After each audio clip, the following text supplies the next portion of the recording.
Que Jesus continue nos abençoando e sustentando-nos a longa marcha de volta ao nosso Pai. Eu me sinto bastante honrado de estar aqui diante de vocês. Agradecemos imensamente a Deus por dar-nos, a todos nós, esta oportunidade. Agradeço a direção deste evento por nos permitir esta maravilhosa oportunidade. Então vamos penetrar nesta pequena coleção de ideias. Eu costumo dizer que tenho feito de minha trajetória nesta encarnação nada mais do que a de um colecionador de ideias. Então venho catando aquelas ideias que fazem vibrar a minha mente e ressoam no meu coração. Estou acumulando-as, guardando-as nos alforjes de minha alma, porque sei que representam moeda de valor indispensável à grande trajetória da alma, e são aquelas que eu poderei levar comigo. Tive a grata satisfação de nascer num lar espírita. Minha mãe era médium, meu pai tesoureiro de uma casa espírita de uma cidade interiorana do sul de Minas. De forma que, ao mesmo tempo em que aprendi as primeiras letras no grupo escolar, o meu pai me educava também no abecedário espírita. Então tivemos a oportunidade de participar desde cedo desta fabulosa coleção de ideias que é a doutrina dos espíritos, uma verdadeira mina, onde nós, como garimpeiros, catávamos pedras preciosas, colecionando-as ao longo do nosso crescimento. Encontrávamos naturalmente esmeraldas, turmalinas, ouro, e caminhando pelos túneis escuros de nossa caminhada, como uma verdadeira mina o é, nós nos deparamos, certa época, com um grande clarão ao fim de um túnel. E lá encontramos uma mina de diamantes. Então, como verdadeiro egoísta que sou, disse para mim mesmo: aqui vou refestelar a minha alma, aqui vou me abastecer, enriquecer-me, a fim de que me transforme num homem bastante rico. Assim, nós ali permanecemos nesta mina de diamantes que faz brilhar a luz dos céus. Esta mina semeada por Ubaldi, mas sem esquecermos de que todas as outras joias que colecionamos ao longo da existência são também preciosas. Eu necessito delas. Elas me são indispensáveis para, inclusive, compreender com clareza a mensagem de Ubaldi, para que o esplendor que brilha de seu fulgor não encegueça meus olhos. Então nós não abandonamos estes dois caminhos, em absoluto, e temos feito um esforço muito grande para buscar a unidade, capaz de urdi-los em uma só substância, que é a substância da lei. Mas temos observado ao longo do tempo, ao longo dos nossos estudos, que Ubaldi facilita em muito nós compreendermos a doutrina dos espíritos como nos parece ela deva ser compreendida. E temos entendido também, dizemos isto sem, naturalmente, raiar ao orgulho que nos é próprio. Podemos dizer que o pensamento de Ubaldi evolui o pensamento espírita, certos de que o espiritismo foi semeado ainda em meados do século XIX, quando o homem detinha alguma deficiência de compreensão da realidade em que ele respira. Hoje nós compreendemos um pouco mais do universo. Portanto, nós precisamos caminhar, porque não chegamos ao conhecimento absoluto. Então vemos, resumidamente, que o balde nos traz um pensamento que, a princípio, entra em choque. A princípio, aparentemente. Digo isto para aqueles que não puderam observar ao fundo as duas mensagens. Mas, aparentemente, há um contrassenso entre monismo e monoteísmo, entre a dualidade e a unidade, entre a criação progressiva proposta, sobretudo, pelo pensamento kardeciano e a criação no absoluto que o balde nos traz. A clareza da evolução como uma das molas mestras do pensamento espírita, a progressão das almas, e o binômio involução-evolução, que o balde nos traz e esclarece imensamente o roteiro evolutivo que seguimos.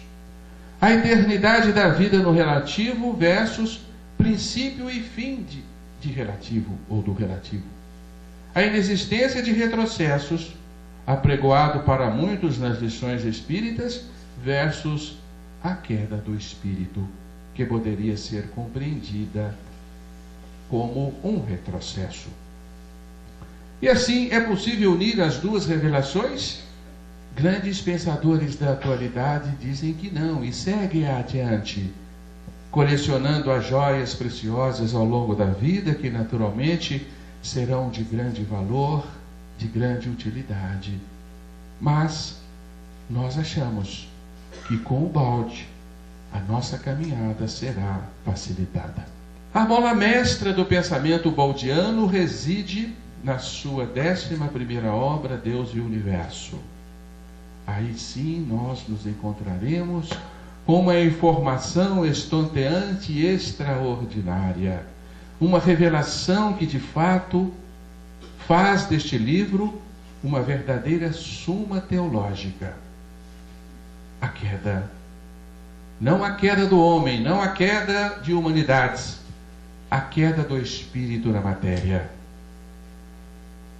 E lançando depois os olhos ao longo da história, nós podemos ver que esta revelação primordial, esta ideia mestra, já se achava semeada nas grandes revelações humanas. As vozes de todos os tempos já haviam ressoado, dizendo-nos em claro e bom tom: sois vós, espíritos caídos. Aqui temos a afirmação de Isaías, capítulo 14, versículo 12: tornar-me-ei semelhante ao Altíssimo. Quando então Lúcifer, que era o anjo da luz, precipita-se nas trevas. Trazemos para vocês um esquema na intenção de que ele possa fazer para nós uma síntese da ideia da queda. Não vamos nos deter nas imensas particularidades deste estudo, que por si só poderia absorver todo o nosso tempo e ainda mais. Mas vamos fazer um resumo, sobretudo para aqueles que não tiveram ainda oportunidade de detalharem este estudo, debruçarem-se sobre as lições de Ubaldi e analisar com seriedade esta importante revelação. Aqui nós encontramos então em Ubaldi a ideia principal, que nos afere a existência de dois planos na criação: o plano do absoluto, que ele chama sistema, o plano do relativo, que ele chama de antissistema. Aqui nós temos o céu, aqui nós temos verdadeiramente o inferno da matéria. Então o Ubaldi traça para nós uma ideia que parte do pressuposto da existência de duas dimensões na realidade do existir: a dimensão divina e a dimensão terrenal, a terra e o céu. Então esta ideia parte de um cristianismo mais puro, que se sustenta nas revelações judaicas contidas no Gênesis mosaico. Deus é uma realidade pertinente ao absoluto, e nós vivemos numa outra realidade aparentemente distantes de Deus. Então aqui nós vamos encontrar a junção perfeita da doutrina cristã com todos os grandes pensamentos que movem o entendimento humano. O homem fora criado como espírito, portanto, essência oriunda de Deus, no reino do absoluto, no sistema. Não haveria outra forma de Deus criar, mas como Deus nos dotou do livre-arbítrio, Deus deu-nos a possibilidade de escolher aceitar a sua lei ou rebelar-se contra ela. Então, muitos deuses menores, diz Ubaldi, intencionaram transformar-se em deuses maiores. Houve uma intenção de expansão do princípio autocêntrico, o princípio egocêntrico, como chama Ubaldi, que fazia com que cada filho de Deus se acomodasse da intimidade da lei. Então muitos desejaram ir além e ser mais do que Deus, ou, quiçá, assemelhar-se ao Altíssimo, como diz a palavra de Isaías. Esta pretensão, embora pudesse ser realizada, não havia para ela lugar no reino da ordem perfeita. Existia uma lei como um anteparo, representando aqui a árvore do bem e do mal, do fruto proibido que não convinha ao espírito experimentar. Mas muitos quiseram prová-lo. Aqui estamos nós. Deste impulso inicial de expansão, nós ricocheteamos na lei e resultou numa contração, exatamente de mesma magnitude da intenção expansiva, embora o gráfico possa não suscitar esta igualdade, mas o nosso impulso de expansão, ou pelo menos a nossa intenção de expansão, foi exatamente igual à contração que nos fez transformarmos-nos em matéria. Nasce o universo físico. Nesse instante, o infinito prende-se no espaço. A eternidade fraciona-se no tempo. Surge o relativo, surge o mundo das formas, surge o universo físico onde vivemos, produto de uma intensa concentração de forças que a ciência entende e designa por Big Crush. A grande concentração de forças que se evadiram de algum lugar, que a ciência das origens, a cosmologia moderna, já nos revela haverem partido de uma outra dimensão ou de uma supradimensão, chamado por muitos de o tudo-nada, o vazio quântico, a supersimetria, onde as forças básicas da criação existiam no máximo equilíbrio, no equilíbrio perfeito. Houve uma ruptura de equilíbrio, houve um colapso da onda quântica, houve uma grande concentração, houve uma fuga de forças. São palavras utilizadas pela cosmologia moderna que remetem-nos exatamente para a queda de Ubaldi. Deste movimento, então, nasce o nosso universo como uma grande concentração de forças num ponto de densidade infinita e dimensões nula que subitamente explode. Surge o Big Bang. A reação expansiva que se segue ao movimento de contração. Nada mais do que uma reação. Eis aí a explicação sucinta, clara de Ubaldi, de por que o nosso universo está em vertiginosa expansão, no meio do qual nos carreia, porque ele foi contraído de forma inadequada.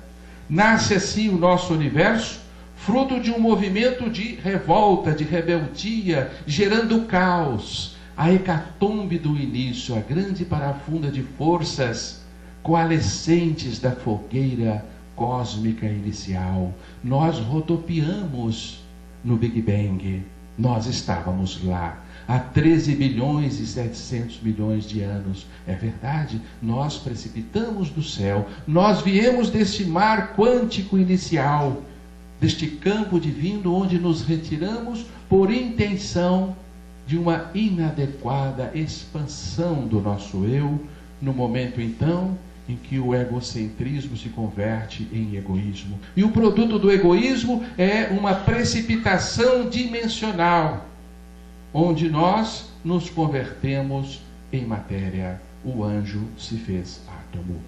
A partir desse instante nasce a evolução, como uma ânsia irrefreável do ser que almeja retornar às suas origens. A evolução assim fica enquadrada em princípio e fim. E nós vamos encontrar então, na doutrina espírita, o foco no movimento evolutivo das almas, que se conjuga perfeitamente nesse esquema, enquadrando-se na doutrina cristã, que nos dá o começo e o fim do nosso movimento. E assim nós juntamos a ideia criacionista com a ideia evolucionista e fazemos uma síntese de todas as sínteses, uma síntese de todas as concepções, nessa extraordinária união de conceitos que agradecemos ao balde, e a nossa alma sorri quando nós compreendemos isto.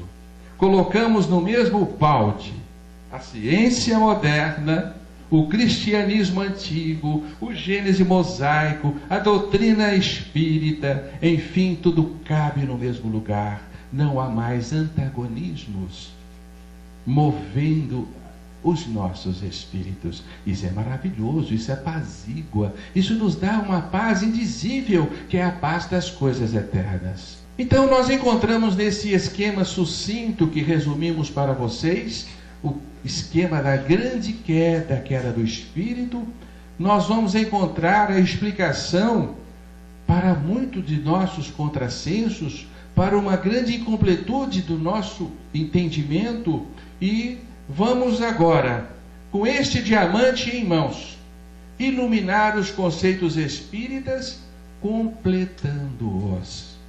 E muitos nos dizem, mas que pretensão, que sujeitinho pretensioso este, né, que quer completar a doutrina dos espíritos. Certamente muitos de vocês estarão se pensando isto, mas não somos nós. Todos nós que aqui nos achamos, estamos apoiados em ombros de gigantes. E esses gigantes nos permitem enxergar um pouco mais longe. Apenas isto, porque por nós mesmos, nós nada divisaríamos, senão a ponta do próprio nariz. A criação é eterna no relativo, eis um dos grandes paradoxos que a doutrina dos espíritos nos deixou. Pressupõe esse conceito que Deus se serve do tempo e do espaço para criar, pois Ele cria continuadamente e os seus espíritos, os seus filhos amados, precisam percorrer a planície do espaço e as convulsões do tempo para crescerem e chegarem à perfeição. Isso então determina a eternidade do espaço e do tempo, a eternidade do universo relativizado de formas, de matéria, de energia, de transitoriedade. Então Deus dependeria destes valores, de certa forma, deletérios para criar? Isto pode ser, para muitos, como para mim, é um paradoxo. Mas agora nós entendemos que não, Deus só pode criar no absoluto. Nós estamos de passagem pelo relativo, aqui não fomos criados. Porque no relativo nada se cria, tudo apenas se transforma, como nada se destrói. Então o Espírito veio do reino do Espírito, não do reino físico, do reino das energias, da matéria, do reino do espaço e do tempo.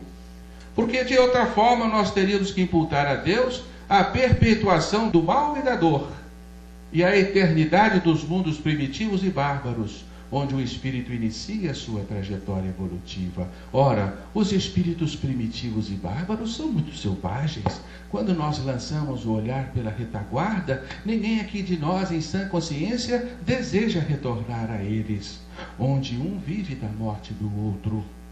Não é este um mundo divino. Certamente isso não faz parte da pedagogia de nosso amoroso Pai, que tem no amor o sustento máximo de seu pensamento. Então nós teríamos que confirmar também a perpetuação da dor, porque a dor faz parte do processo evolutivo. E assim o mal e a dor seriam eternos na criação, o que também vai contra a ideia que temos do Altíssimo.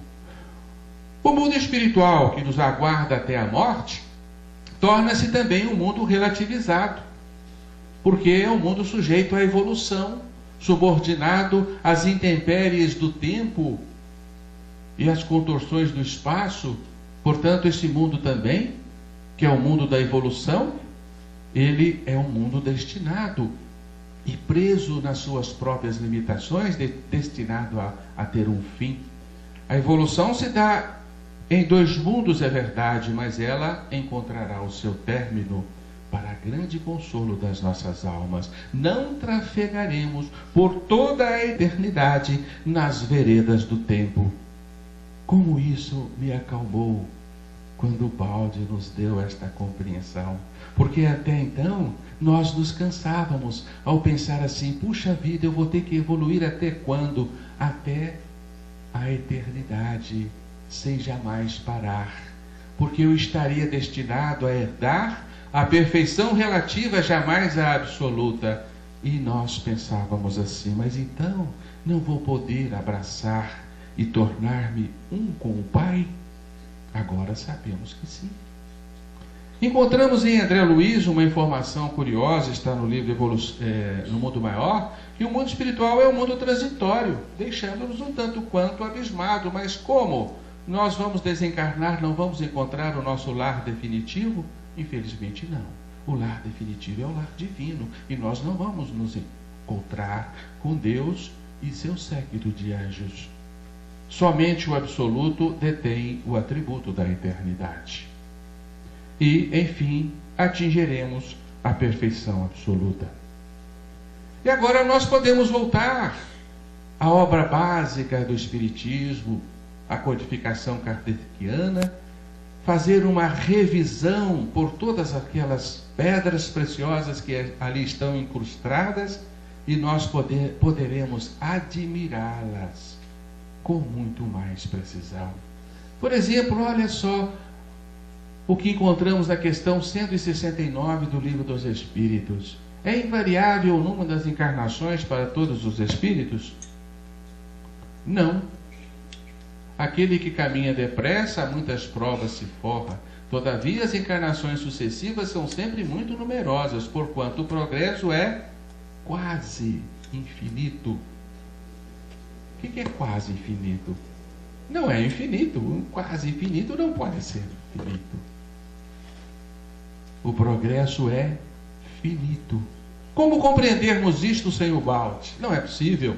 Por isso passa completamente despercebido ao estudioso da doutrina. Porque Kardec também viveu numa época subordinada a uma compreensão, a uma visão de universo próprio da sua era. O universo atomista, o universo infinito, como uma máquina perfeita de existência eterna que vivia subordinada a um tempo absoluto, que era o tempo da mecânica newtoniana. Portanto, o século XIX não tinha olhos para ver os limites do infinito. Mas hoje nós já caminhamos um pouquinho e podemos compreender que o infinito detém barreiras e o espírito poderá ultrapassá-las. Encarnação é purificação, um dos conceitos chaves do Livro dos Espíritos, que também nos intriga, porque nos perguntamos com sinceridade: por que Deus cria espíritos necessitados de se purificar? Exatamente porque nós nos contaminamos e nos impurificamos no trânsito evolutivo, nas muitas reencarnações que percorremos. Mas por que nos contaminamos? Porque frequentamos a selvageria, a animalidade, a barbárie, participamos da grande luta da vida, que é a seleção natural, com toda a sua incruência, com toda a sua barbárie. Então nós nos contaminamos, porque automatizamos em nós hábitos próprios da animalidade, como é o assalto, o roubo, o assassinato.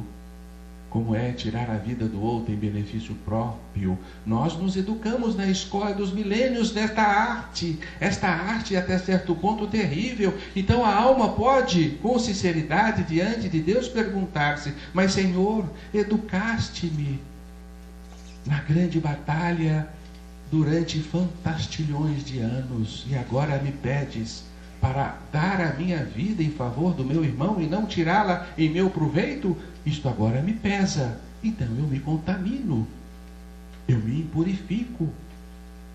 Mas nós não poderíamos fazer nada diferente disto, porque nos educamos nesta escola. Isso torna-se um grande contrassenso, um imenso paradoxo para os nossos raciocínios, um pouco mais amadurecidos. Não é verdade? E a obra básica não se propôs a solucionar esta grave questão. Então o Livro dos Espíritos nos diz: a cada nova existência o Espírito dá um passo adiante na senda do progresso. Desde que se ache limpo de todas as impurezas, não tem mais necessidade de provas de vida corporal. Então a reencarnação tem o seu fim a partir do instante que o espírito se purifica. Mas agora nós podemos compreender isto. Como espíritos exilados da dimensão divina, nós incorporamos a imperfeição em nós. E por isso, precisamos sim de purificar-nos. A escola dos milênios nada mais fez do que educar-nos na verdadeira e divina arte do amor, para que pudéssemos esquecer e abandonar a terrível arte do egoísmo, ao qual nós, por eleição própria, nos apegamos. Então Kardec foi muito sincero. Para quem não percebeu, vale a pena lermos. Está aí na Gênesis, capítulo 3, tópico 21. Objetar-se-á: não podia Deus chegar ao mesmo resultado por outros meios, sem constranger os seres vivos a se destruírem? Desde que na sua obra tudo é sabedoria, devemos supor que ela não existirá mais em um ponto do que noutros. Se não o compreendemos assim, devemos atribuí-lo à nossa falta de adiantamento. Contudo, podemos tentar a pesquisa da razão do que nos parece defeituoso, tomando por bússola este princípio: Deus há de ser infinitamente justo e sábio. Procuremos, portanto, em tudo sua justiça e sua sabedoria, e curvemo-nos diante do que ultrapassa o nosso entendimento. Então Kardec foi sincero. As informações que ele colheu dos espíritos não lhe foram suficientes para explicar o entrechoque dos seres vivos, a lei de destruição. Por que a criação incorporou a lei de destruição? Não só dos seres vivos, mas de toda a natureza. Ela está subordinada a este ciclo de crescimento e decrescimento, de vida e de morte. Exatamente porque não poderia o Senhor, com sua sabedoria, chegar ao resultado que é a construção da perfeição por outras vias, senão esta que nos enche de dores, nos inunda de temores e de pavor? Kardec não compreendeu, ele deixou isso expresso aí nessas palavras.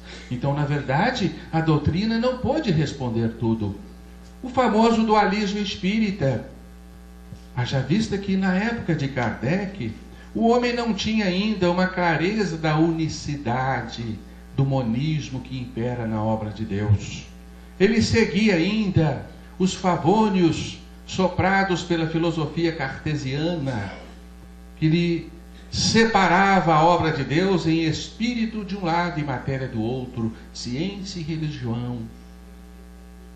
Dicotomia que a nossa ciência e o pensamento incorporou até os dias de hoje. Hoje nós estudamos a matéria como se for algo independente do espírito, tanto que o médico trata o nosso corpo, a revelia do que se passa nas nossas emoções, nas nossas sensações e daquilo que vai em nossas almas, como se a alma fosse pertinente ao sacerdócio, ou quanto muito ao terapeuta. O corpo é da alçada de intervenções materialistas unicamente. Então o Livro dos Espíritos nos deixa um conceito eminentemente dualista ao afirmar-nos a existência dos elementos gerais do universo. Há, então, espírito independente da matéria. Mas Kardec, mais uma vez, expressa com sinceridade a incompletude desta ideia. Esta ideia não estava pronta. E ele assim nos diz: a origem e a conexão dessas duas coisas, espírito e matéria, nos são desconhecidas. Ele não afirmou, não deu a última palavra. Eu digo isso para vocês porque em nossos estudos lá em Belo Horizonte, certa feita, um grande estudioso da doutrina me colocou no canto da parede e disse assim, com o dedo em riste no meu nariz: olha, o Livro dos Espíritos não ensina isso não. O Livro dos Espíritos não fala que espírito e matéria é a mesma coisa, não. Você está ensinando coisas erradas para as pessoas. Como se fosse uma informação inderrogável. E não é. Olha o que Kardec nos diz. A origem e a conexão dessas duas coisas não são ignoradas. Se promanam ou não de uma só fonte, se há pontos de contato entre ambas, se a inteligência tem existência própria, se é uma propriedade, um efeito, se é mesmo, conforme a opinião de alguns, uma emanação da divindade, ignoramos. O grande pensador do Espiritismo foi sincero, repetimos. Gera-se assim o que nós chamamos o paradoxo monoteísta, a grande trava do pensamento religioso moderno que se fundamenta no monoteísmo, sustentado até pela ciência, como o prova, um livro recentemente lançado de Marcelo Gleiser, Criação Imperfeita, não perfeita. E a ciência insiste em nos afirmar: viemos do caos. A desordem reina no universo do infinitamente pequeno, subordinado ao princípio da incerteza. O universo é produto de uma desordem, de uma imperfeição. E a ciência está certa. Não está errada. Porque nós estamos diante de uma construção que não é originária de Deus, que advém de nós mesmos, o antissistema. O reino da desordem, o reino do mal e da dor. Então a questão do 16 do Livro dos Espíritos nos diz assim, mergulhando-nos num grande paradoxo. Ora, transformando-se a matéria incessantemente, Deus, se assim fosse, nenhuma estabilidade teria. Achar-se-ia sujeito a todas as vicissitudes, mesmo a todas as necessidades da humanidade. Faltar-lhe-ia um dos atributos essenciais da divindade, a imutabilidade. Não se podem aliar as propriedades da matéria à ideia de Deus, sem que ele fique rebaixado ante nossa compreensão, e não haverá sutilezas de sofismas que cheguem a resolver o problema de sua natureza íntima. Olha só, esse problema não está resolvido. O monoteísmo é uma ideia ainda incompleta. Então, nós desenhamos aqui o paradoxo monoteísta. Ora, Deus não pode ser o universo físico. Se Deus fosse o universo físico, nós estaríamos ferindo os seus atributos essenciais. Porque o universo físico é feito de energia que se degrada, de matéria que se decompõe e do tempo que a tudo devora e transforma. Deus não está subordinado ao transformismo. E aí, Deus é a imutabilidade. Então, Deus não é o universo físico. Ora, será então que Deus existe além do nosso universo? Nós estamos fora de Deus? O Espírito está entre a energia, a matéria e o divino? Desde que energia e matéria já são uma coisa só, Colocamos a matéria como produto de condensação da energia. Esta é a opção que nos convém, a opção A? Não, nada pode existir fora de Deus. Deus é tudo, estamos mergulhados em Deus como peixes num aquário. Nessa opção não nos serve. Então será essa? Deus é tudo, engloba tudo? O espírito, a energia e matéria estão dentro do campo divino? Não. Energia e matéria não podem estar no campo divino, não são compatíveis com os atributos da divindade. Mas então qual é a opção? Tem outra opção? Não, isso prende o nosso raciocínio e nos angustia. Não é verdade?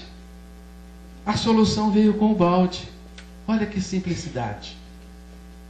Deus tudo engloba, nós estamos dentro do campo divino, do ilimitado. Porém, a matéria e a energia são produtos do Espírito. São nosso hálito. advém de uma substância imaculada, que é a substância divina, que nós transmudamos e fizemos-la degradável, decomponível e sujeita ao transformismo. Agora sim, nós compreendemos. Portanto, como disse-nos, o Damasceno, o universo físico é uma doença, é um tumor no seio da eternidade, no seio divino. Provisória. Teve princípio e terá fim. Começou há 13 bilhões e 700 milhões de anos e irá terminar sim, porque a própria ciência já decretou a morte do nosso universo. Eis outra visão do monoteísmo, mas acredito eu melhor passarmos adiante sem nos atermos nela, para não atrasarmos a nossa apresentação.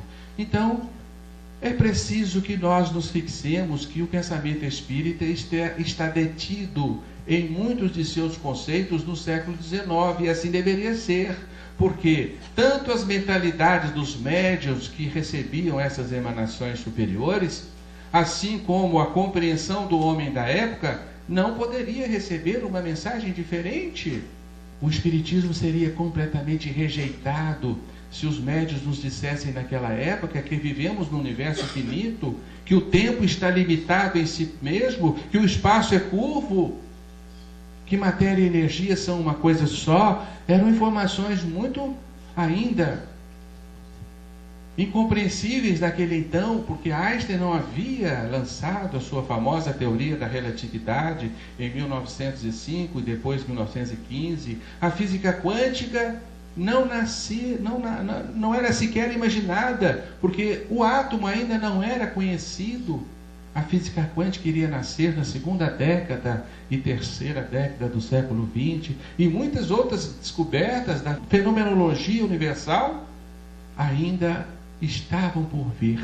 Por isso os espíritos foram sinceros em afirmar: o véu se levanta a seus olhos à medida que o homem se depura, mas para compreender certas coisas são-lhe precisas faculdades que ele ainda não possui. Nós, os espíritos, só podemos responder de acordo com o grau de atentamento em que vos achais. Então nós estamos muito à vontade para trazer o balde de encontro ao Espiritismo, para que os dois se abracem e nos auxiliem a nossa caminhada rumo ao infinito. Acreditamos que essas luzes do balde não são indispensáveis, e nosso Kardec, o bom senso encarnado, deixou-nos esta recomendação preciosa, o nobre conselho que infelizmente muitos de nós, em defesa da famosa pureza doutrinária, não se deu conta dela. O Espiritismo assimilará sempre todas as doutrinas progressistas, de qualquer ordem que seja, desde que hajam assumido o estado de verdades práticas e abandonado o domínio da utopia, o que é o caso do balde. Já não estamos mais no domínio de utopias. Caminhando de par com o progresso, o Espiritismo jamais será ultrapassado, porque se novas descobertas lhe demonstrassem estar em erro acerca de um ponto qualquer, ele se modificará neste ponto. Se uma verdade nova se revelará, ele a aceitará. Não é verdade? Então, firma-se uma doutrina progressista, que acompanha o desenvolvimento, ou deveria acompanhar o desenvolvimento do pensamento humano. Mas nós, infelizmente, em obediência aos nossos velhos hábitos, ao nosso misoneísmo, criamos dogmas e geramos cânones que não podem mais ser derrubados. E transformamos essa doutrina maravilhosa num odre velho que não poderá receber mais o vinho novo. Está nas nossas mãos fazermos evoluir a doutrina dos Espíritos, porque, felizmente, esta revelação maravilhosa não pertence a uma instituição propriamente dita. Ela é conduzida pelos seus estudiosos, pelos seus pensadores, e quiçá as gerações novas possam efetuar estas evoluções do pensamento para que ela continue a servir ao homem na sua longa e laboriosa jornada. Eis então que o mundo espiritual, ciente das nossas necessidades evolutivas, na certeza de que não atingimos em absoluto as últimas verdades que haverão de nos salvar, de nos libertar, envia-nos a cada época os seus mensageiros, que comparecem aqui junto a nós, a fim de dar-nos as mãos e fazer-nos caminhar um passo mais. Em 1951, nosso querido Chico, sorridente, né? Como estava feliz naquele dia, né? Ele comemorava, brindava o encontro memorial, o encontro desses dois faróis a iluminar as escuras veredas humanas. Então nós podemos afirmar que estes dois espíritos vieram fazer evoluir a doutrina dos espíritos. Porque a doutrina dos espíritos não deve estar presa em seus templos de pedra, como aconteceu com todas as outras grandes religiões. Deveria ser uma doutrina aberta, progressista, pronta a assumir verdades que aparentemente possam contrariar os seus fundamentos, desde que abandonem o campo da utopia. Porque a doutrina dos espíritos deveria refletir a realidade estampada na sua fenomenologia e não insistirmos em afirmações que contrariam os fatos. Por exemplo, nós já estamos cientes da realidade da involução, então não adianta nós insistirmos que evolução não existe, isso é uma realidade. Nós vemos isso na própria literatura espírita, do fenômeno da ovoidização e outros mais. Mas eis que, através de Chico Xavier, dois outros grandes faróis do outro lado da vida comparecem também para nos auxiliarem. Aqui temos uma das concepções de Emmanuel e de André Luiz. Estas almas maravilhosas, às quais nós tanto agradecemos e tanto aprendemos a admirar ao longo dos nossos estudos. Então nós vamos encontrar na literatura do Chico muitas informações que passaram despercebidas. Elas estão ali, por vezes ditas em entrelinhas. E muitos podem se indignar, perguntando-se assim, mas por que o Chico não falou isso de uma forma tão enfática? Por que ele não foi mais claro ao nos falar da queda? Por que ele deixou entre linhas? Exatamente porque a sua missão era a missão de um conciliador. Era aquele que nos dá a mão e abre-nos uma porta, entreabre-nos e mostra que há algo mais além. Um missionário dotado de grande humildade para isto, porque Chico Xavier era um homem profundamente sábio, muito mais sábio do que nós imaginamos, porque a sua extraordinária obra passava pelo crivo do seu psiquismo. Ele sabia tudo aquilo que ele escrevia, porque o fenômeno mediúnico é um fenômeno de interação de mentes. O médium não é um mero ratinho de pilha que fala aquilo que não entende. Então o Chico se segurou, acredito eu, para que ele não deixasse à mostra com tanta clareza a mensagem, para que nós pudéssemos descobri-la por nós mesmos e avançássemos como aquele professor atencioso que dá a lição para que o seu aluno esforce-se para compreender e crescer por si só. Porque este é o crescimento que nos convém. O crescimento ativo, interativo e não o passivo. Então o Livro dos Espíritos também já nos havia trazido a solução para o dualismo espírita na questão 540, que o Júlio já nos apresentou, não vou repeti-la para vocês, do átomo e do anjo como uma única expressão fenomênica, Então André Luiz nos fala, neste elemento primordial vibram e vivem constelações e sóis, mundos e seres, como peixes no oceano. Solução monista. Para vivermos como peixe dentro do oceano, nós temos que ser o próprio oceano. Temos que ser de mesma natureza do oceano, senão nós não viveríamos nele, não respiraríamos nele, não o absorveríamos. Portanto, nós somos divinos também. Somos de mesma natureza do nosso Pai, feitos de mesma substância, porque não poderia ser diferente. Deus não poderia gerar senão espíritos, uma vez que Ele é unicamente espírito. Nós é que deterioramos a substância divina e nos fizemos peixes. Toda essa riqueza de plasmagem nas linhas da criação é a base de corpúsculos sob irradiações da mente. Então, André Luiz, ele afirma que a natureza das manifestações de que o Espírito se serve e da sua própria mente são idênticas.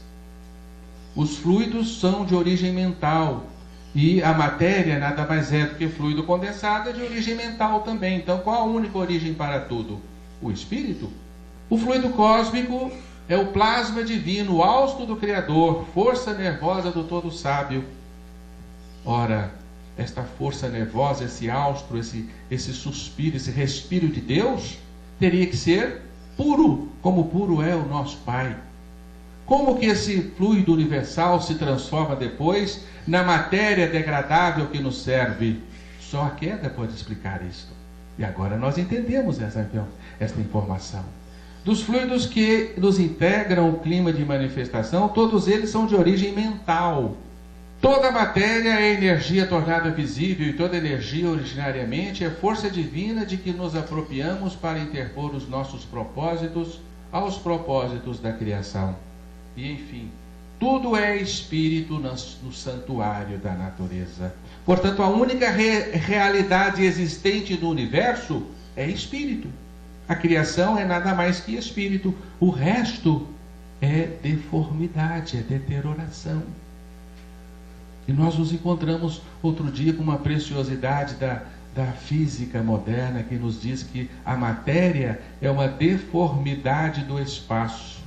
Olha que interessante, é uma deformação. É produto de uma imperfeição. E assim nós aplaudimos o balde que nos permite compreendermos todas essas afirmações, sejam da ciência, sejam de outras origens qualquer. E aqui, o monismo de Emmanuel. No livro Emmanuel, capítulo 32, é feita a seguinte pergunta para a entidade. Uma pergunta inteligente de alguém que possivelmente conhecia o balde. Será lícito considerar-se espírito e matéria como dois estados alotrópicos de um só elemento primordial, de maneira a obter-se a conciliação das duas escolas perpetuamente em luta, dualista e monista, chegando-se a uma concepção unitária do universo? Resposta: é lícito considerar-se espírito e matéria como estados diversos de uma essência imutável, a substância de Ubaldi, chegando-se desta forma a estabelecer a unidade substancial do universo. Ele utiliza a palavra unidade substancial, confirmando a grande equação da substância. Dentro, porém, desse monismo físico-psíquico, perfeitamente conciliável com a doutrina dualista, faz-se preciso considerar a matéria como estado negativo de deformidade, de desordem, e o espírito como o estado positivo dessa substância. Fechou o ciclo da substância, fechou a grande equação proposta na grande síntese. Exatamente, né? A Emmanuel, né? 1937. Ainda ele não conhecia a grande síntese, né? Sim. Conhecia? Mas ela foi publicada em 39 aqui no Brasil, né? O Reformador saiu em série. Ah, tá. E, independente disso, você aprendia na espiritualidade, né? Com certeza, e o Chico sabia disso. Né? Não, foi Manuel. Mas, independente disso, seria o Reformador sair em série. Ah, sim. De qualquer forma, ele vem confirmar para nós.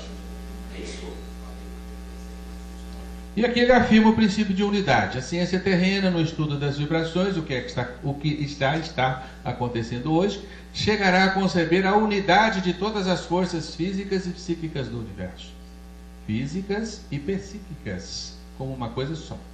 O princípio soberano da unidade absorve todas as variações possíveis, crendo nós que, sem perdermos a consciência individual no transcurso dos milênios, chegaremos a reunir-nos no grande princípio de unidade, que é a perfeição.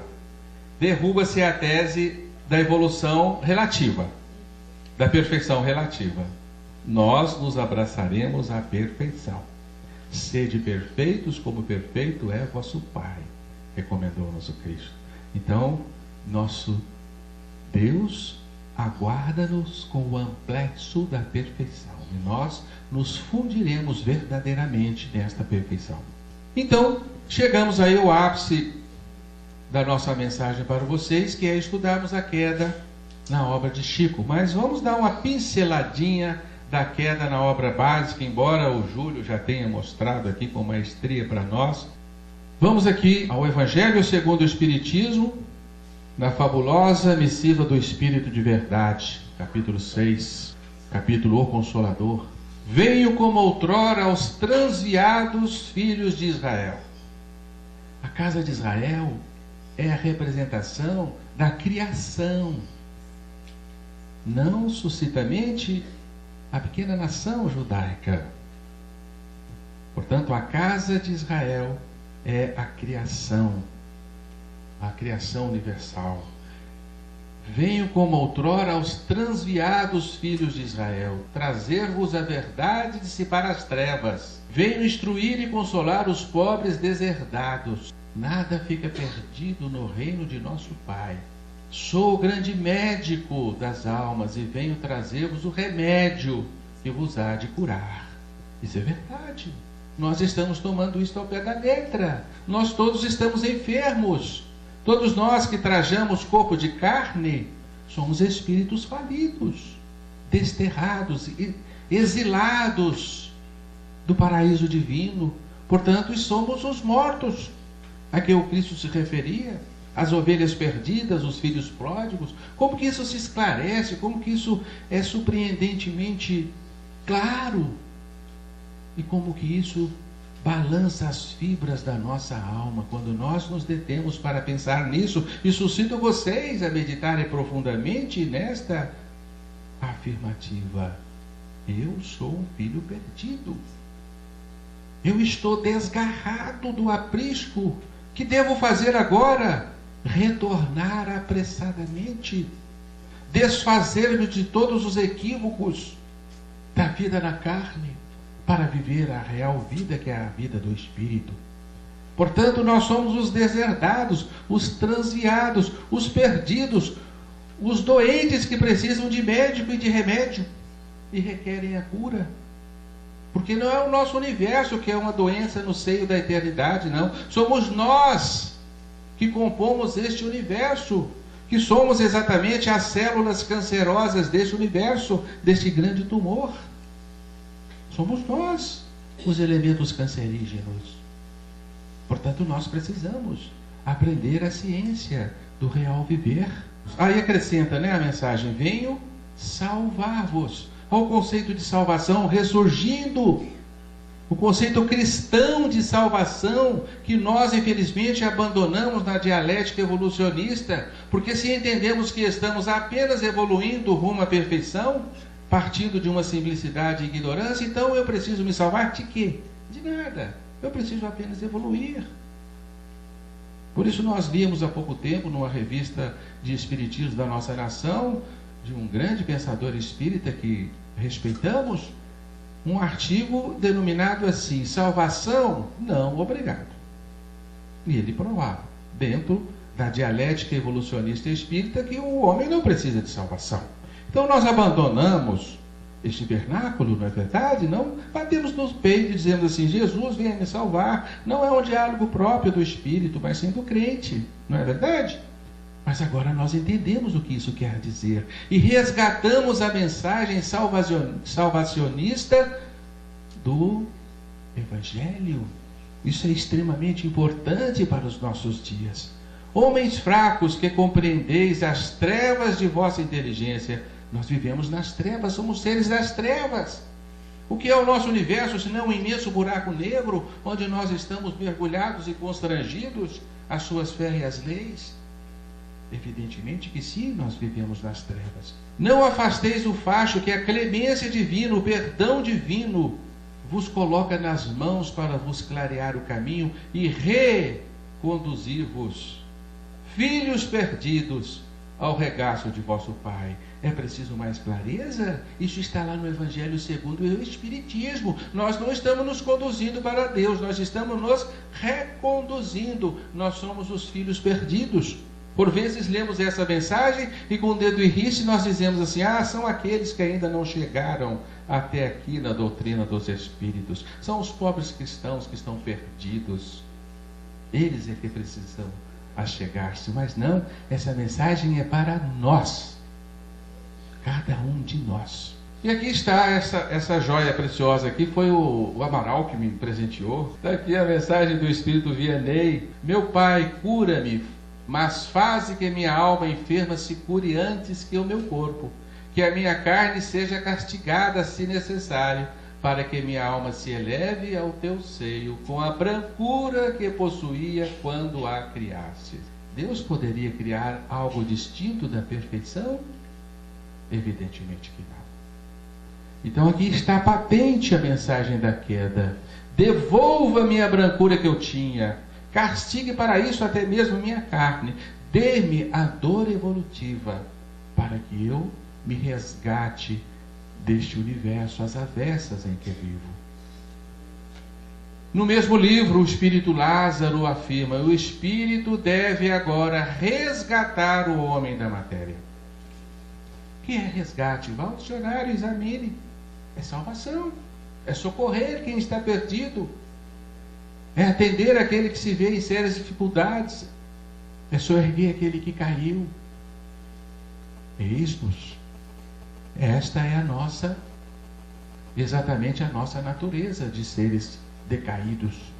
Na questão 109 do Livro dos Espíritos, pobre ovelhas desgarradas, ele está falando para nós, não está falando para os nossos irmãos que estão nas outras crenças religiosas, não, porque uma vez eu assisti um estudo de um companheiro nosso dessa citação, e ele mencionava os outros. Ele não é desgarrado, ele já estava no aprisco, né? Olha só o que é o nosso orgulho. Se nós não tomarmos cuidado, nós nos resvalamos com muita facilidade, não é verdade? Pobre ovelhas desgarradas, aprendei a ver aproximar-se de vós o bom pastor, que longe de vos banir para todos sempre de sua presença, nós estamos ameaçados de ser banidos para todos sempre. Há uma ameaça, embora a lei de evolução seja infalível e nenhuma ovelha se perderá. Mas essa ameaça paira no ar. O bom pastor vem pessoalmente ao vosso encontro para vos reconduzir ao aprisco. Filhos pródigos, deixai o vosso voluntário exílio. Eu estou aqui porque quero. É verdade. Você está aqui porque quis. Agora tem que ficar. Agora tem que trafegar pela longa estrada que nos tira daqui. Mas nós viemos porque quisemos. Exílio voluntário. Encaminhai vossos passos para a morada paterna. Então nós não estamos na morada paterna? Não. Vamos morrer e vamos para a morada paterna? Não, infelizmente não. Continuaremos exilados, ainda que desencarnados. O Pai vos estende os braços e está sempre pronto a festejar o vosso regresso ao seio da família. Então Deus vai matar a melhor das ovelhas, vai pôr no nosso dedo o anel, vai correr ao nosso encontro, vestir-nos com o melhor manto, para festejar o nosso regresso quando estivermos às portas do sistema. Não é assim? Vai ser bacana esse dia, né? E nós vamos abrir o braço e respirar fundo. Ai, até que fim eu voltei para casa, né? Vou viver na abundância de todos os bens, na segurança de todos os valores. Está muito claro isso, mas os olhos que não querem ver deixam a mensagem passar despercebida. Então aqueles que negam a queda fixando-se na obra básica, deve repensá-la. Porque tem que apagar essas mensagens que estão aí. Tem que deletar alguns artigos da codificação, porque nos parecem muito claros. Mas vamos ver, enfim, a queda na obra de Chico. Até que enfim chegamos lá, depois de um grande rodeio, né? Mas a gente tem que fazer esse rodeio para ficar mais precioso, né? Assim, não dá de mão beijada, não, né? Tem que fazer um sacrifício, tem que ficar sentado aí, ouvir muita coisa, né? Para, enfim, ganhar, né, esse diamantezinho suado que nós fomos lá cavar na mina para mostrar para vocês. Olha que diamante bonitinho. É meu. Esse diamante é meu. Né? E que interessantes são as ideias. Ninguém pode nos tomá-la, mas nós podemos doá-la para todos e elas não perdem nenhum valor por isso, não é verdade?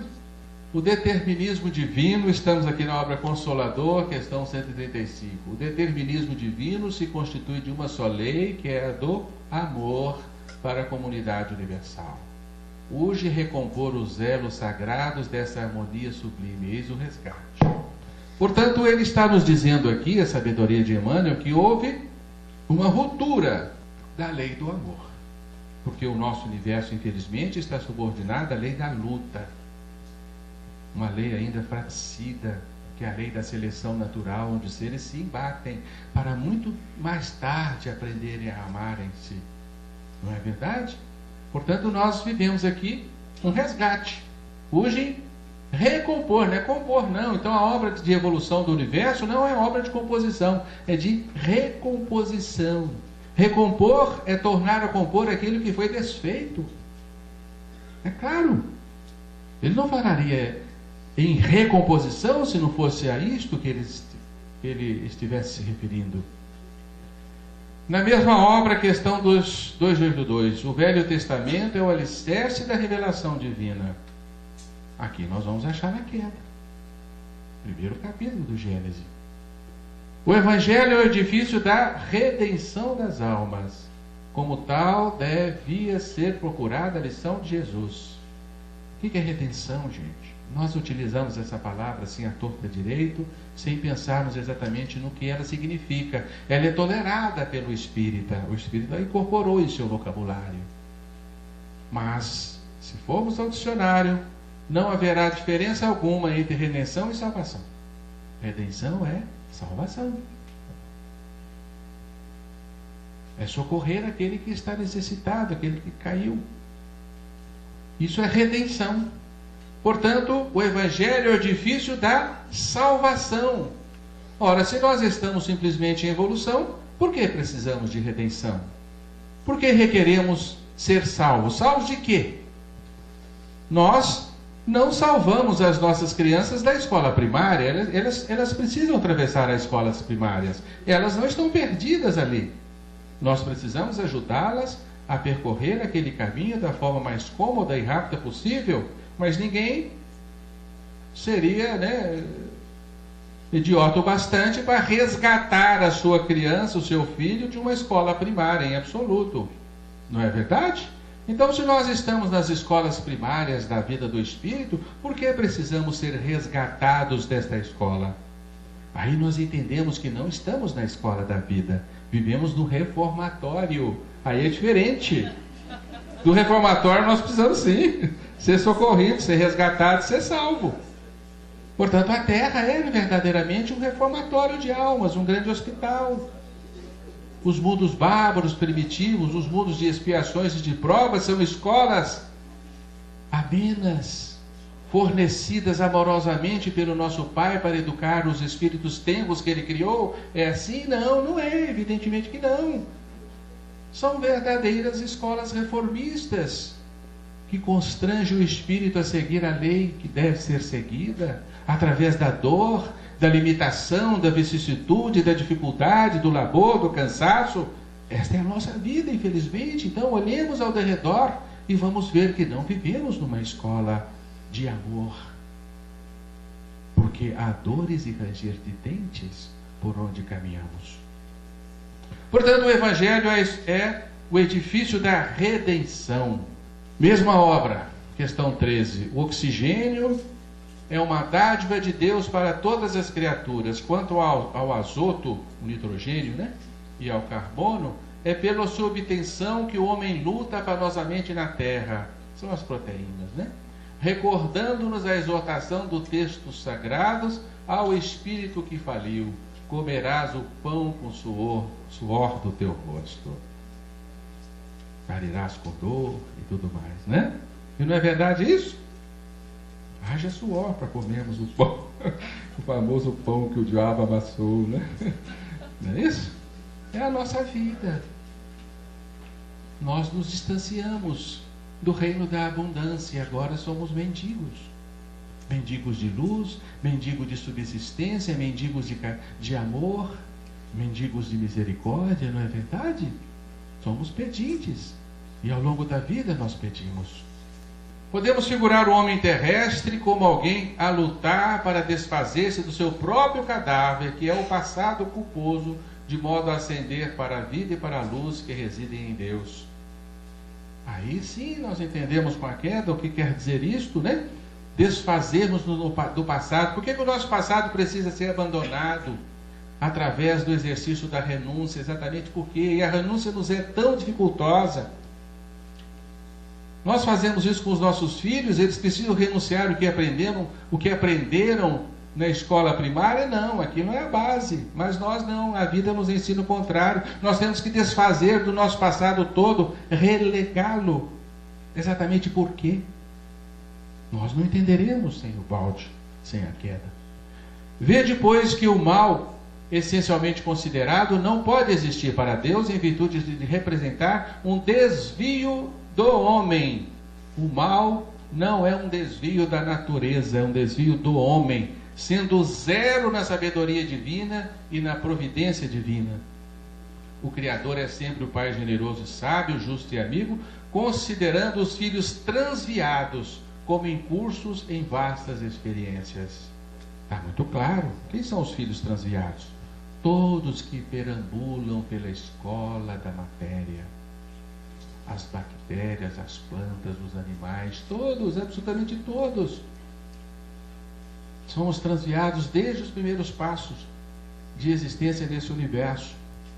E aí, todos os espíritos que estão em processos reencarnatórios no orbe terrestre estão em processo de resgate de quedas do passado. Mas espera aí, todos os espíritos, não tem nenhum que não está em resgate? Se considerarmos isso, nós devemos aplicar aquela famosa assertiva do aluno que não vai adiante, né? Se todos tomam bomba, o erro é do professor, né? Se a sala inteira é reprovada, o professor não soube ensinar. É isso mesmo? Nós teríamos que dar bomba para Deus, que, né? Através da natureza nos educou no mal, e o mal é zero para Deus. Mas e então? Peraí. Mas vocês podem dizer assim, mas não há maldade na natureza. A natureza é amoral, não imoral. Mas a natureza nos adestra no roubo e no assassinato. E como homem nós persistimos vivendo como animais, assaltando o outro, roubando do outro. Mas era isso que aprendêramos.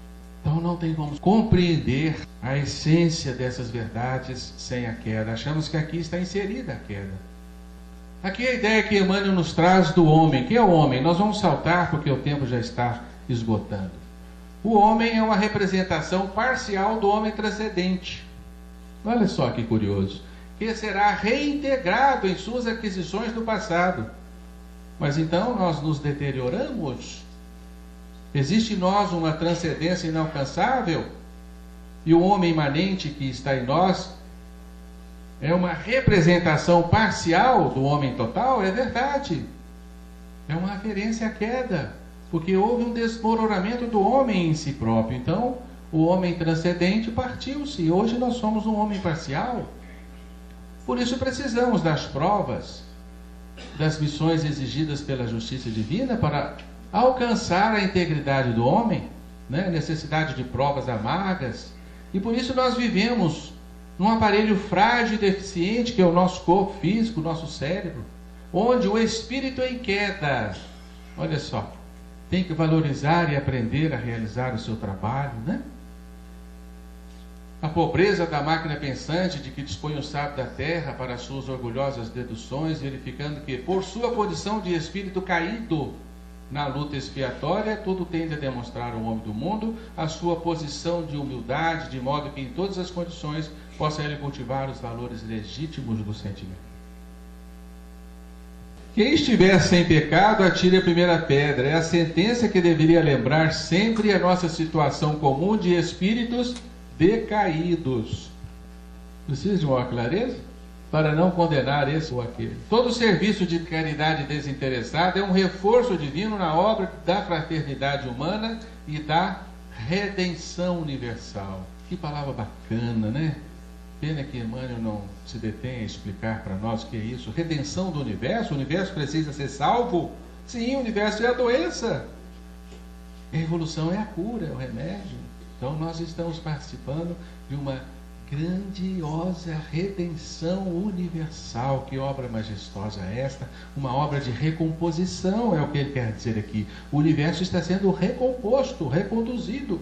Onde está Adão com sua queda do paraíso? Debalde nossos olhos procuram aflitos essas figuras legendárias com o propósito de localizá-las no espaço e do tempo. Elas estão além do espaço e do tempo.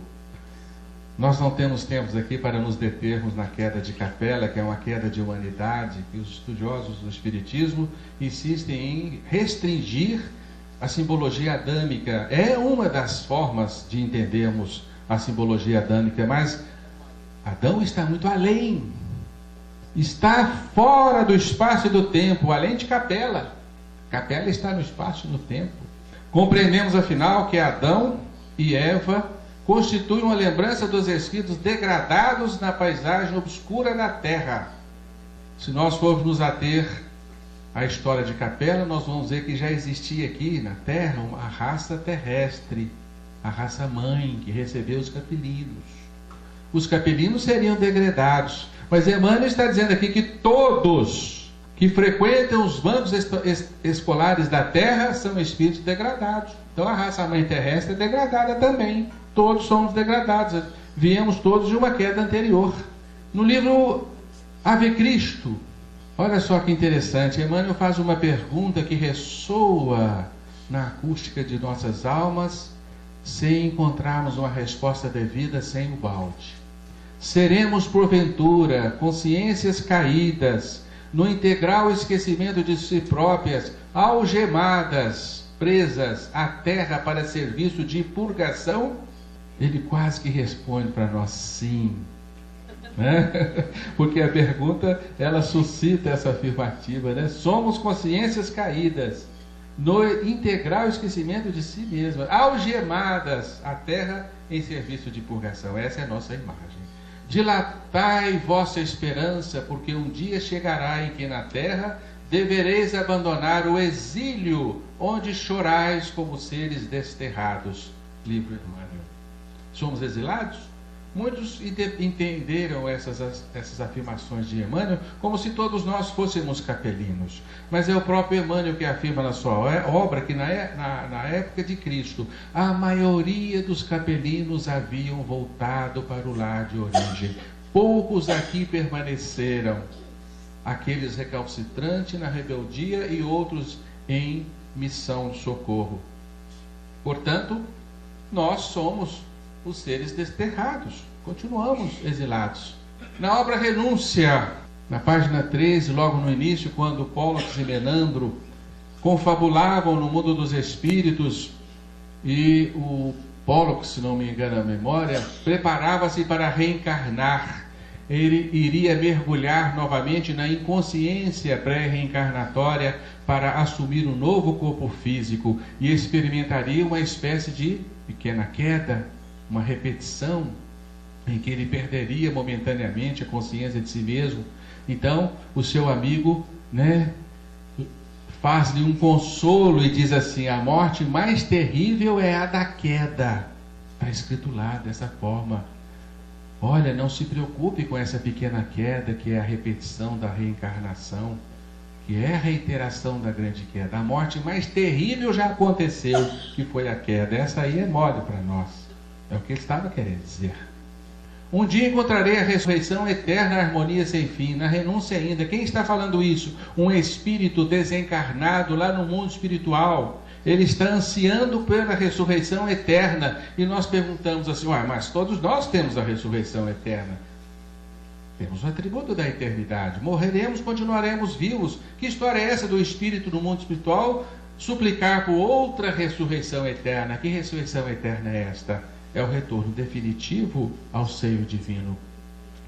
No livro Caminho, Verdade e Vida, é indispensável romper com as alianças da queda e assinar o pacto da redenção. O que é isso? Como entender isso? O que é o pacto da redenção? Que queda é essa? Agora nós entendemos com perfeição. E vamos ver que nessa coleção, Caminho, Verdade e Vida, Fonte Viva, Pão Nosso e Vinha de Luz, todos eles nos mostram o Evangelho como edifício da redenção e como estão cheias essas lições de palavras como salvação, vida eterna. Nós passamos por elas sem entendê-las. Agora entendemos. O ser humano deve amar a sua experiência de lutas e de amarguras temporárias, porquanto ela significa uma bênção divina, quase um perdão de Deus. A reencarnação é um perdão de Deus. Como entender isto? Quando nós mandamos os nossos filhos para a escola primária, nós estamos perdoando-os. É uma bênção que damos a ele? Não, é um direito que a vida lhes assiste. Será então que nós trafegamos pela evolução como um perdão divino? E assim é.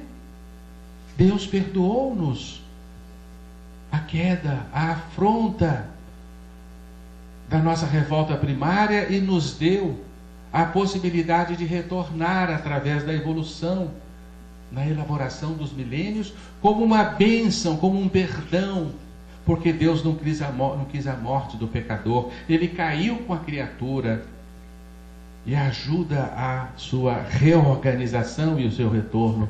E André Luiz, nós vamos encontrar também várias afirmativas que nos remetem à queda. Então aqui nós vamos correr um pouco, né? Aqui temos o conceito de dor e evolução. Não se pode evoluir sem dor. O ferro sob o malho, a semente na cova, o animal em sacrifício, a criança chorando, todos sofrem a dor e evolução. E cabe aqui o nosso apelo: Deus, criaste-nos com a necessidade de sofrer para evoluir, até mesmo quando éramos seres inocentes, trafegando no mundo animal. Precisávamos disso, e hoje vemos os animais sofrerem e os nossos corações se cortam e nós dizemos assim: isso é uma necessidade. Mas como? O amor não é o fundamento máximo da criação? O mal não é zero na lei divina? Como que vemos assim essa aparente maldade semeada na nossa natureza, aos nossos olhos? Agora nós entendemos. Toda a natureza está caída. Toda a natureza é obra da queda. E André Luiz aqui nos fala: a prisão redentora da carne acena-nos ao regresso. Eu estou preso, isso aqui é uma prisão? Sim, é uma prisão. Nós estamos presos na carne. A prisão redentora, a prisão salvadora. Este é o conceito de corpo físico que André Luiz nos traz, que nos remete à questão 11 do Livro dos Espíritos, que a carne abafa o espírito. Em Evolução dos Mundos, André Luiz nos informa que o espírito, na sua lenta e laboriosa viagem, foi constrangido nas faixas inferiores da natureza. Ora, Deus nos obrigou, nos constrangiu a frequentar os reinos inferiores. Que constrição é essa? Que fiz eu para merecer essa constrição? E a obra de André Luiz está vastíssima de vitoriosa ressurreição, ressurreição verdadeira. Aqui no livro Libertação, nós encontramos uma súplica de Gúbio. Gúbio faz uma prece. Gúbio está desencarnado, está lá no plano espiritual. E ele reza e pede a Deus para que possamos alcançar um dia a glória da ressurreição verdadeira. O que é isso? O Espírito está lá, está ressurreto no mundo espiritual. O lar definitivo para muitos. Ele está pedindo outra ressurreição, outra vida, além daquela, sim. A ressurreição no absoluto. A ressurreição crística, aquela que Cristo veio nos ensinar ao realizá-la aos nossos olhos. Assim nós resgatamos os conceitos evangélicos que se tornam maravilhosos agora aos nossos olhos. Existe de fato uma outra ressurreição que não é simplesmente a reencarnação, como nós aprendemos das letras básicas da doutrina. Aqui está, ó, a suprema ressurreição, a ressurreição gloriosa. Todas essas afirmativas aqui são feitas por espíritos desencarnados. Aqui Pedro nos informa que Deus não poupou os anjos que pecaram, mas lançou-os no inferno, prendendo-os em abismos tenebrosos, a fim de serem reservados para o juízo. E André Luiz nos fala: a cadeia de ascensão do Espírito vai da intimidade do abismo à suprema glória celeste. Deus me atirou no mais profundo e infecundo abismo da matéria para evoluir, encerrou-me em túmulos de pedra. A troco de quê? Não teríamos como compreender isso sem imputar este fenômeno a nós mesmos. Nós vamos ver que o diamante que o balde nos traz afere conceitos cristãos que foram aparentemente esquecidos pela doutrina. Adão e Eva, fim dos tempos, salvação, ressurreição, vida eterna, evolução, mal, dor, desordem, o universo relativizado, criação progressiva como fenômeno provisório, tudo isso encontra a sua devida explicação. E nós, então, concordamos finalmente com o Espírito de verdade. No cristianismo encontram-se todas as verdades. Então, quem somos nós para negarmos ou simplesmente abandonarmos as aferições do Evangelho? Precisamos sim de ubalde para vermos com mais clareza e acelerar a nossa volta para casa, abraçando-nos a boa nova do Cristo.